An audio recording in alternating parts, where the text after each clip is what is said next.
അടിപൊളി arts and sports ക്ലബിന്റെ ആഭിമുഖ്യത്തിൽ നാളെ നടത്താനിരിക്കുന്ന സൗജന്യ രക്തപരിശോധനാ ക്യാമ്പിലേക്ക് സൗഹൃദരായ എല്ലാ നാട്ടുകാരെയും ഹാർദമായി ക്ഷണിച്ചുകൊള്ളുന്നു. നാളെ രാവിലെ കൃത്യം 10 മണിക്ക് നമ്മുടെ പഞ്ചാരക്കരയുടെ പൊന്നോമന പുത്രനായ പഞ്ചായത്ത് പ്രസിഡന്റ് ശ്രീമാൻ പുരുഷോത്തമൻ പിള്ള പരിശോധനയ്ക്കായി ആദ്യ രക്തസാമ്പിൾ നൽകിക്കൊണ്ട് പരിപാടി ഉദ്ഘാടനം ചെയ്യുന്നതായിരിക്കുമെന്ന് ഏവരെയും അറിയിച്ചുകൊള്ളുന്നു.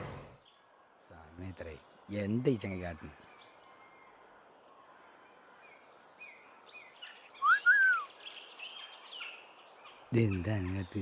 നമ്മുടെ നേതാവിനില്ലേ അങ്ങനത്തെ ഉണ്ടാവും. ഞാനായോണ്ട് ഇന്നത്തെ പ്രോഗ്രാം ചാർട്ട് ചെയ്തോ?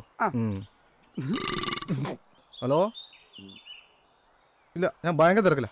ഇല്ല പറഞ്ഞില്ലേ ഒരാഴ്ച കഴിഞ്ഞ് വിളിക്കേ. വൈകിട്ടും ഇല്ല ഒരു രക്ഷയില്ല, ഞാൻ വിളിക്കാൻ സമയമില്ല. ഇല്ല വെച്ചോളൂ.